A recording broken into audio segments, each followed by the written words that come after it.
Estamos en el Centro de Arbitraje y Conciliación de la Cámara de Comercio de Bogotá. Sin duda, un referente latinoamericano y global en la resolución de conflictos alternativos y también casa de la Corte Arbitral de la Cámara Internacional de Comercio. Y en estos días, con aquello del Solving Question, estas cápsulas para ustedes los empresarios de cómo resolver sus conflictos cotidianos en los negocios, se nos preguntaba esto y es: ¿por qué te demandan o cuáles van a ser las causas por las cuales un comprador o un vendedor van a ser demandados? ¿En qué momentos alguien, cuando hace una exportación o una importación, se va a enfrentar a un litigio, a un prelitigio o, por qué no, a una conciliación basado en Incoterms? Bien, resolvámoslo. Primer punto: Incoterms no resuelve todo el contrato. Recuerden que Incoterms es un reglamento de la Cámara Internacional de Comercio, por si las moscas es el 723S, la versión actual del 2020, y nos resuelve solamente las cláusulas de entrega en el contexto de la compraventa. Todo lo demás, como por ejemplo el compliance, la garantía, el precio, los métodos de pago y demás asuntos, no lo resolveremos por Incoterms. Dicho esto, voy a poner un ejemplo. Cuando uno va y se confiesa ante el sacerdote, por lo menos en la religión católica, uno le dice al padre: Padre, imagine que yo tengo 10 mandamientos, de los cuales vengo a confesarme por el segundo, que no vine a misa. El padre, basado en eso, nos pone una penitencia. Quiere decir que para que haya pecado tiene que haber incumplimiento de uno de los 10 mandamientos. Esa alegoría o esa analogía me sirve para explicarte que cuando tengas un conflicto, un preconflicto, un prelitigio, litigio, te van a demandar por las obligaciones A1, A10, si es que eres el vendedor, o al comprador lo podemos demandar por incumplimiento de las obligaciones B1, B10. O sea, pongamos esto en contexto. Cuando pactas Ex-Works, FAS, FOB, CFR o CIFO, cualquier Incoterms, realmente te estás comprando un paquete de 10 obligaciones que por demás están en el reglamento oficial. Eso es como cuando uno compra un combo de hamburguesa y dice: deme el combo número 1. El despachante ya sabe que tiene que despachar una hamburguesa, unas papas y una gaseosa. Cuando usted negocia FOB o CIFO, FAS o CFR o CPT o DAP, usted está comprando un set de 10 obligaciones si es que es el vendedor, y el comprador está aceptando un set de 10 obligaciones. Esas obligaciones están clasificadas en A1, A10, B1, B10. Todas las que dicen A son del vendedor, las que dicen B son del comprador. Es sencillo. Si yo estoy en mi escritorio en cualquier país del mundo y considero que mi contraparte china, vendedora, me ha incumplido porque la mercancía no ha llegado a puerto, lo primero que yo voy a hacer es ver mi lista de A1 a 10, a ver en cuál potencialmente ha fallado mi vendedor. Lo propio va a pasar con el comprador. Ahora bien, si la cosa se complica, es decir, si ya alguien está pretendiendo una demanda, es porque de alguna forma no nos estamos entendiendo en el contrato. La única posibilidad de que a uno lo demanden es que ya no hay entendimiento y las partes, al parecer, no se encuentran en su listado de obligaciones y peticiones. Eso es lo que ocurre cuando lo demandan a uno. Va a llegar sobre el escritorio una demanda donde le están pidiendo al juez que el comprador o vendedor responda por el incumplimiento de las siguientes obligaciones: A1, A10, B1, B10. ¿Cuáles son las críticas? Las críticas son, muy a mi pesar, no las de la transferencia de riesgo, sino las del tiempo. Me explico: de cada 1000 embarques que hay en el mundo, por todo el mundo, aéreos, marítimos, combinados y multimodales, la gran mayoría de fallos se da no porque el buque se hunda o el avión se caiga, que es como los profesores explican en Incoterms, sino porque la carga llega, pero llega tarde. Si usted está preocupado por el tema de la tardanza y eso le genera un impacto en su negocio y usted va a demandar basado en el incumplimiento de tiempo, quizás usted está hablando de la obligación A2.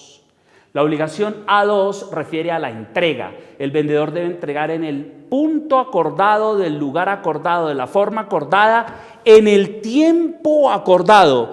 Aquí que el tiempo de entrega sí es un incumplimiento frecuente. Cuídese cuando esté negociando entre comprador y vendedor, qué tan crítico va a ser el tiempo. Porque no es un asunto de FAS o de FOB o de CPT o de DAP, es un asunto de si el comprador o vendedor van a considerar el cumplimiento basados en tiempo como algo esencial o no. Esencial como le diría la Convención de Viena, artículo 25, cuando a una de las partes se le ha privado de lo que naturalmente debe esperar si tiene un contrato. Ok, resuelto que el fallo porque la mercancía llegue a destiempo es el más importante de todos porque es el más frecuente. Si es que eso es esencial o no esencial, puede generar una demanda.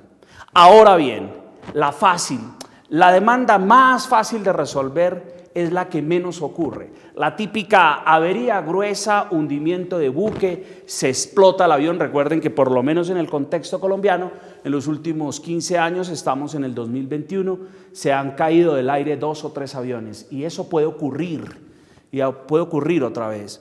Eso es infrecuente. Cuando eso ocurre, el fallo puede estar en la transmisión de riesgo a 2. Recuerde que Incoterms es una clave que se abre con 2 grandes códigos. Se abre con el código de que la mercancía esté en el punto, lugar, modo y tiempo, y a partir de ahí la segunda código es que se pueda transferir el riesgo. Transferencia de riesgo es quizás lo más crítico cuando estás resolviendo un conflicto o un preconflicto. Voy a poner un ejemplo. Me dicen, Juan Diego, vienen a la consulta.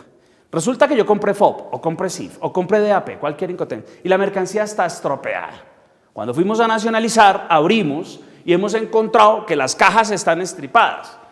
¿Quién es el responsable?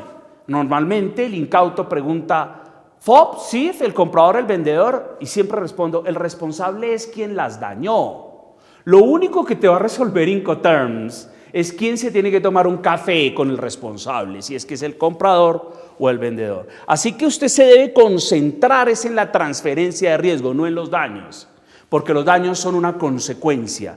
La causa es otra.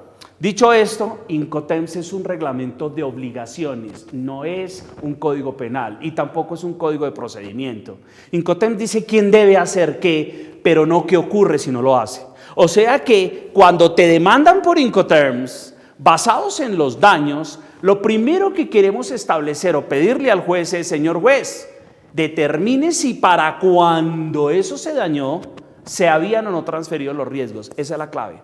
Entonces, cuando te van a demandar por daños, cuídate no de los daños, o si estás demandando por daños, cuídate de si hubo o no transferencia de riesgos. Te voy a dar la clave de oro. La clave se llama A3 para el vendedor y B3 para el comprador. Recuerden, y voy a dejarlo aquí como una pequeña cuña, que hay una cosa que se llama en Incoterms, que se llama la entrega prematura o entrega anticipada. Yo llevo la mitad de mi vida profesional por toda Latinoamérica diciéndole a los empresarios, trainers y demás colegas y profesores, hablen de las excepciones a la regla. No siempre FOB es on board, para poner el más famoso. Porque basado en los fallos que puede tener un comprador que están por allá regados en B3, eventualmente se puede transferir el riesgo antes de que se cargue. ¿Cuándo se da eso? Cuando, por ejemplo, el porteador no se hace cargo de las cosas. O, por ejemplo, cuando el vendedor, el comprador, no da aviso suficiente. Hemos litigado, prelitigado y conciliado suficientes casos basados en entrega prematura. Esa es una causa frecuente de reclamaciones. No siempre llegan a demandas. ¿Por qué? Porque no siempre el daño es grande. Déjeme poner un solo ejemplo. Un vendedor en Latinoamérica, y digo Latinoamérica, no solo Colombia, aunque estoy en este momento en las hermosas instalaciones de la 76/11 del Centro de Arbitraje y Conciliación de la Cámara de Comercio de Bogotá, unos espacios absolutamente hermosos, estado del arte. Pero esto puede funcionar en cualquier lugar, y en este lugar se han conciliado procesos no solo de Colombia, sino globales. Por eso voy a poner ejemplos de un puerto de Latinoamérica, porque no tienen que ser los puertos de mi hermoso país de Colombia. El señor tiene que despachar FOB. Cuando está listo para despachar, manda su carga al puerto, está listo para hacer la tarea, hace su proceso aduanal, está listo y le entrega al naviero. Y el naviero llega, pero no recoge la carga. Y no la recoge porque está lleno de espacios, porque no hay bookings. Ahora con la pandemia ocurrió que los puertos están atafagados de carga. Después de un proceso de paro gigante en Colombia, nuestros puertos han estado por lo menos en la mitad del año 2021 atafagados de carga, y eso hace que el naviero eventualmente o no recoja la carga o la deje para otro lugar. Normalmente eso le llamamos en la industria rollover o roleo, le dicen muy en Latinoamérica, roleo. ¿Qué significa? Que el vendedor no pudo entregar a bordo, llama al naviero y le dice: no te preocupes, dentro de 15 días otro barco vendrá y te voy a cargar. ¿Quién debería pagar por los gastos entre ese lugar que es el puerto y la espera de esos 15 días? El comprador y el vendedor. Normalmente los compradores dicen: hombre, FOB es FOB, y hasta que no esté a bordo yo cierro mis ojos y no permito que se me transfieran los riesgos, sino cuando estén a bordo. Pero si vamos a las condiciones excepcionales de B3, en B3, y B es comprador, dice que si el porteador no se hace cargo de las cosas, entonces se transmiten los riesgos desde la fecha acordada. A ver, en este caso, la mercancía está en un puerto, en una facility, no está on board, y el vendedor podrá decir: amigo comprador, su mercancía está FOB. Eso es bien importante que no lo pierdan de vista. Por si de alguna forma en este video no fui claro o quieres más información, te invito y los invito específicamente a una lectura profunda de las obligaciones A3, B3 de los Incoterms. Ahí es cuando usted me va a decir: Juan Diego, ¿en dónde las encuentro en internet? Legalmente en ninguna parte, a menos que usted sea hacker, porque es un libro que tiene una reserva, que tiene unos derechos de autor, que pertenece a International Chamber of Commerce. Pero le voy a echar un chiste que decimos los colombianos: si usted tiene para whisky, debe tener para el hielo. Si usted está haciendo negocios de importación y exportación, lo primero que debe hacer es decirle a alguien en su oficina: hey, cómprate un libro de Incoterms para ver dónde están esas famosas reglas que es por las cuales te vamos a demandar si caes en nuestras manos. Ok, déjenme ir más adelante. Ya hablamos de la transferencia de riesgos y de la entrega prematura. Otra fuente frecuente, si no es de demanda, pero sí de reclamo, es los costos. Y me preguntan en la consulta: Juan Diego, ¿quién debe pagar tal cosa? Si es que lo debe pagar el comprador o el vendedor. Y normalmente cuando el problema es por un café, nadie pelea, pero cuando el problema puede atentar contra la seguridad económica, alguien estará dispuesto a poner una demanda. Hemos tenido oportunidad de resolver conflictos de hasta de 25 millones de euros en Latinoamérica por una discrepancia de costos en proyectos. Así que el tema de discrepancias vía quién debe pagar qué es un tema cojonudo, dirían los españoles. Eso está en las obligaciones A9, B9 de Incoterms 2020. Y al respecto tengo que decir que Incoterms es un decálogo de obligaciones generales, no específicas. Con lo cual, si usted tiene operaciones que se salen del estado del arte típico de FAS, de FOB, de FCA, debe ponerlo en su contrato. Es una fuente frecuente de demandas decir: señor juez, yo no tengo por qué pagar tal cosa basado en que negocié FAS o FOB o DAP o DDP. Con lo cual, la forma de resolverlo es cuando usted firme un contrato, bien sea que usted sea comprador o bien sea que usted sea vendedor, asegúrese de estar hablando con su contraparte de si es que van a ceñirse a B9A9, los costos que están inscritos allí, o si tienen algunos arreglos posteriores. Yo soy purista. A mí me parece que, pero esta es mi posición personal, que si uno se compra un vehículo nuevo de concesionario, no debería irse al comercio a cambiarle las llantas y a ponerle otro sunroof. Para eso cómprese otro vehículo. Sin embargo, hay quien le encanta coger un carro y transformarlo en otro. A mí me encantaría saber que las operaciones cuando son DAP o son FOB no requieren más explicación. Sin embargo, recuerde que nada limita al comprador y al vendedor a hacer arreglos especiales. Resumo diciendo entonces que si usted compra Xworks, usted podría comprar Xworks cargado. Esa es una fuente de demandas frecuente. No saber específicamente si estamos ante una versión pura del reglamento o si es que comprador y vendedor presumieron o en alguna parte de la contratación hicieron arreglos especiales. Por ahí van a ir ustedes al juez, al centro de arbitraje, a la conciliación. Seguramente un experto en conciliación del centro de arbitraje los pondrá en orden y les dirá, venga, entendamos esto. Mi experiencia me dice que la gran mayoría de las veces no hay mala fe en la discrepancia de costos, pero insisto, cuando el problema es de un café, todos lo quieren pagar. Cuando el problema es un problema de mucho dinero, nadie quiere pagar y le va a tocar al juez, al árbitro o al conciliador entrar a buscar un acuerdo o una sentencia. Cuídese de eso, cuídese de eso. Muy bien. Juan Diego, ¿qué otra cosa me van a demandar?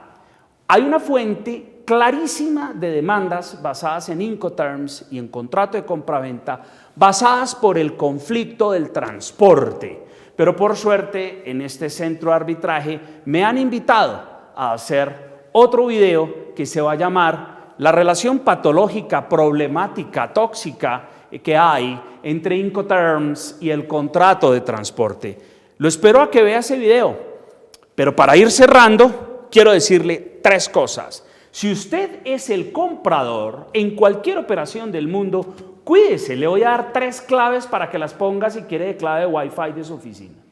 B3, B10. ¿Por qué B3, B10? Porque en B3 están las excepciones a la transferencia de riesgo y son del comprador. Es el comprador el que falla en la recepción, probablemente va a ser demandado.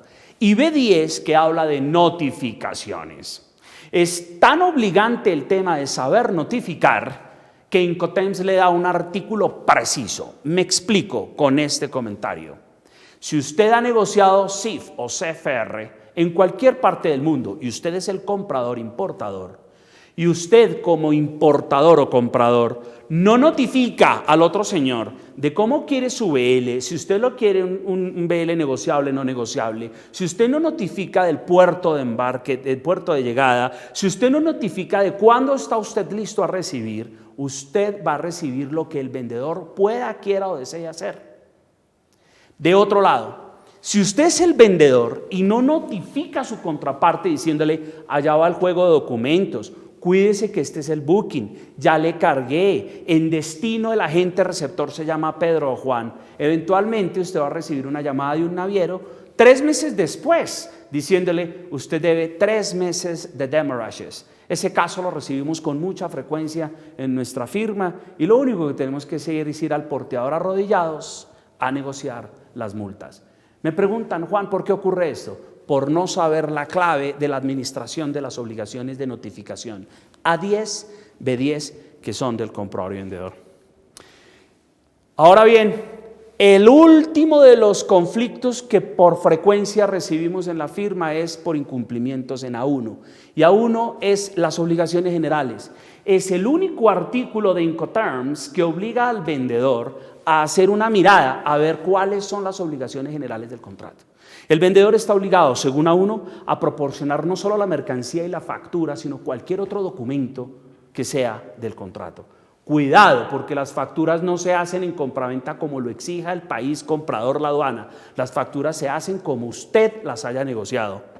Ponga en la mesa de la negociación aquel tema de cómo hacer y quién va a hacer y en qué momento los documentos. Me llamo Juan Diego Alzate, estoy muy contento de participar en este Solving Questions de la Cámara de Comercio de Bogotá, específicamente del Centro de Arbitraje y Conciliación más prestigioso que tiene mi continente. Les doy un saludo muy especial desde donde quiera que ustedes se encuentren. Muchas gracias.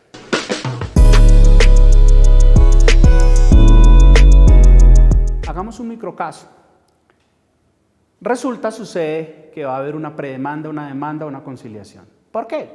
Por FAS, FOB, CFR o CIF, cualquier cosa. El vendedor y comprador consideran que hay un incumplimiento. Supongamos que es que el buque se hundió o el buque no llegó a tiempo. Cualquier cosa, no quiero llegar a esa especificidad. Entonces, el amigo comprador quiere demandar. Entonces, va a la justicia ordinaria y demanda. Se puede demorar 5, 6, 10 años. Perfecto. 15 en unas jurisdicciones. Entonces él dice y llama al vendedor, oye, dado que la justicia ordinaria se demora tanto, Yo te propongo, por favor, que para resolver esto, vayamos al Centro de Arbitraje y Conciliación de la Cámara de Comercio de Bogotá. Y el otro dice, no me da la gana. Se fue a la justicia ordinaria. Nada que hacer. ¿Por qué? Porque el otro sabe que va a perder. Y cuando uno va a perder, pues no acepta que le cambien las condiciones para irse rápido. Porque una conciliación puede tomar incluso horas. Con lo cual, la forma de resolverlo es, a nivel de Incoterms, si tú tienes bien Incoterms, amárralo a una ley gobernante, ojalá a la Convención de Viena, si no aplica automático. Pero además, métale una clausulita compromisoria que diga, primero, nos vemos en el CAC en tal dirección o en otro país, no me preocupe. 2, bajo unas reglas claras y específicas que ya están inventadas. 3, en el peor de los casos, hagamos una corte arbitral pequeña de 2 o 3 jueces, uno en Perú, uno en Colombia, 2 en Ecuador, como usted quiera. Esas reglas ya están establecidas. Esos procesos duran de 2 meses a 1 año en el peor de los casos y ya están comprometidos. Esa es la forma rápida de resolver esos problemas. Se hace en una cláusula de un párrafo.